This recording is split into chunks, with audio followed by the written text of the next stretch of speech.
Hello guys, welcome to my channel. Episode की शुरुआत सुरभि से होती है। वो खुशी के साथ प्रार्थना करती है कि आज उसका अपना बच्चा होता तो उसकी उम्र भी यही होती और ये खुशी कोई और होती, लेकिन फिर भी उसे वो अपनी लगती है। फिर वो उसकी बेटी से भगवान के पैर छूने के लिए कहती है, लेकिन वो अपनी माँ के पैर छूकर कहती है कि वो ही उसकी भगवान है, जैसे कि उसे भगवान ने भेजा है, क्योंकि प्रभु हर जगह नहीं हो सकते। सुरभि इमोशनल हो जाती है। इस बीच सुरभि ने भी खुशी को जन्मदिन की बहुत बहुत शुभकामनाएं दी। खुशी ने अपनी माँ को थैंक यू बोला। वो पूछती है कि वो क्या चाहती है और खुशी ये कहते हुए मना कर देती है कि उसे कुछ भी गिफ्ट नहीं चाहिए और एक दिन वो खुद एक गिफ्ट मांगेगी और तब उसे इनकार नहीं करना होगा। फिर सुरभि उसकी बात मान लेती है। फिर खुशी उससे उससे ऑफिस में जाने के लिए कहती है, क्योंकि आज उसका प्रमोशन होने वाला है।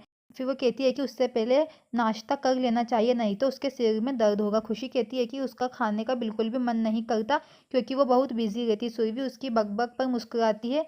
फिर वो कहती है कि उसका रुमाल वाला आइडिया सबसे अच्छा है। उससे सिर बिल्कुल बंद हो जाता है। सुरभि को कार्तिक की याद आ जाती है और उसके विश्वासघात को भी याद करती है। फिर खुशी खुशी फिर उससे पूछती है कि वो कहाँ खो गई है। सुरभि उसका ध्यान भटकाती है और उसके जाने से पहले उसे खाना खाने के लिए कहती है। फिर इस बीच कार्तिक ताई के साथ रह रहा होता है, जिसने फिर से एक नए अवतार में खुद को नया रूप दिया है। ताई अपनी पूजा करती है, सभी प्रार्थना करते हैं। बिंदु के बेटे और हेमा की लड़की ताई का मजाक उड़ाते हैं, जिसके कारण वो निराश हो जाती है, लेकिन एक मुस्कान के साथ घूमती है। कार्तिक भी दिल से बच्चों से मिलता है। हेमा की लड़की ताई पर कमेंट करती है।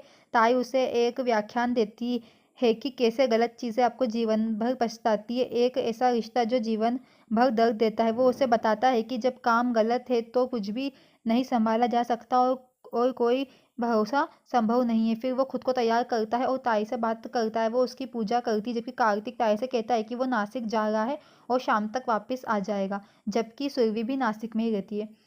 फिर वो उसे एक सेफ यात्रा के लिए आशीर्वाद देती है। फिर कार्तिक मुड़ता है और फिर सोचता है कि आज खुशी का बर्थडे है और खुशी से इमोशनल हो जाता है। वो ताई से कहता है कि वो आज उससे पहली बार मिला था और आज ही वो चली गई थी। वो इमोशनल हो जाता है, जबकि वो सब सुनते हैं। वो कहता है कि उसे एक दिन के लिए भी खुशी मिली। इस बीच बच्चे फिर खाने का बोलकर उनके पापा मम्मी को ले जाते हैं। फिर ताई मंदिर की ओर जाती है और कहती है कि पिछले 7 सालों से उसका जीवन बिल्कुल सहज चल रहा है और उसने कुछ भी गलत नहीं किया, लेकिन कहती है कि भगवान कोई चमत्कार ना करे और ना ही वो देखना चाहती है और यहाँ की वो सुरभि को यहाँ से दूरी रखना चाहती है। फिर कार्तिक नासिक पहुंचता है और एक जुलूस में लोगों को सड़क पर देखता है और ड्राइवर से पूछता है कि आज क्या है। ड्राइवर बोलता है कि आज विनायक चतुर्थी है। फिर वो नीचे उतर जाता है। कार्तिक मंदिर में प्रार्थना करता है कि उसकी खुशी उसके साथ ना हो, लेकिन वो अभी भी उसके दिल में बनी हुई है। वो अपनी बेटी को हमेशा खुश खुश रहने का आशीर्वाद देता है। तभी उनके बच्चे के साथ स्कूटी पर सुरभि वहाँ से निकलती है और उसके पीछे वो रुक जाती है, क्योंकि कुछ ढूंढती है। फिर तभी कार्तिक को भी कुछ महसूस होता है, लेकिन वो पलट जाता है और तभी सुरभि भी कुछ महसूस करती है, लेकिन बीच में कार आ जाती है और वो दोनों एक दूसरे को नहीं देख पाते हैं। फिर जैसे ही सुरभि ऑफिस पहुंचती है, वो देखती है कि सभी लोग ऑफिस में उसे देखकर बड़बड़ा रहे हैं। सुरभि उनसे पूछती है कि क्या बात है। खुशी भी परेशान हो जाती है।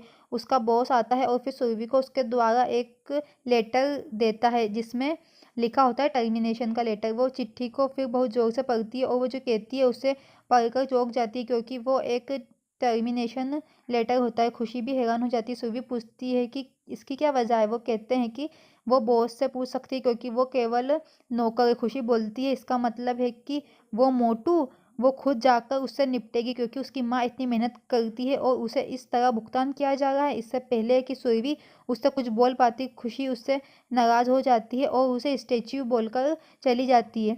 फिर सुरभि सोचती है कि केवल भगवान ही अब जतिन को बचा सकते हैं। फिर खुशी ऑफिस में जाती है और जतिन के बारे में पूछती है। उस पर फिर मोटू बोल के चिल्लाती है। वो भी घूमता है और उसे छोटू बोलता है। फिर वो अधिकार के साथ वो दरवाज़ा बंद कर देती है। वो उसे चाबी देती है। फिर वो उसे भगवान को याद करने के लिए कहती है, क्योंकि वो भी उसे अब नहीं बचा सकते। वो फिर कारण पूछती है कि वो उसकी माँ को कैसे बाहर निकाल सकता। कहता है कि ये उसकी कंपनी है और उसकी इच्छा है। वो पूछती है कि वो ऐसा कैसे कर सकता है। वो कहती है कि वो दुखी है और जब वो दुखी हो जाती है तो चीज़ें हमेशा अच्छी नहीं होती। सुरभि स्टैच्यू बनकर खड़ी होती है। जैसे ही खुशी से उसे छड़ी से मारने की चीखें वो सुनती है, जैसे ही वो बाहर निकलता है, वो बचाने के लिए उसे विनती करता है। सुरभि आशाएं खड़ी होती है।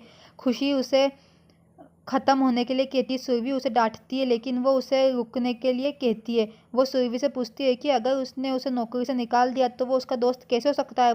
फिर वो कहता है कि उसे नौकरी से नहीं बाहर निकाला गया है बल्कि उसे तो प्रमोशन दिया गया है। वो बताता है कि ये उनकी एक प्लानिंग थी और वो सभी बहुत खुश होते हैं। वो उसे बताता है कि मीटिंग में ये तय किया गया कि वो उसके साथ मुंबई ब्रांच में काम करेगी। ये जानकर वो चौंक जाती है, खुश हो जाती है, लेकिन सुरभि को अपने बच्चे की मौत पर कार्तिक का गुस्सा याद आता है। वो परेशान हो जाती है। खुशी जतीन पर गुस्सा होने के लिए माफ़ी मांगती है। वो हल्के फुल्के मजाक में व्यस्त हो जाते हैं जबकि सुरभि टेंशन में रहती है। वो फिर अंत में कहती है कि वो मुंबई नहीं जा सकती। वो दोनों पूछते हैं क्यों। वो कहती है कि वो इस सवाल का जवाब देने की ज़रूरत नहीं समझती। वो उलझे हुए रहते हैं जैसे कि वो कहती है कि ये उसका अंतिम फैसला है और फिर वह चली जाती है।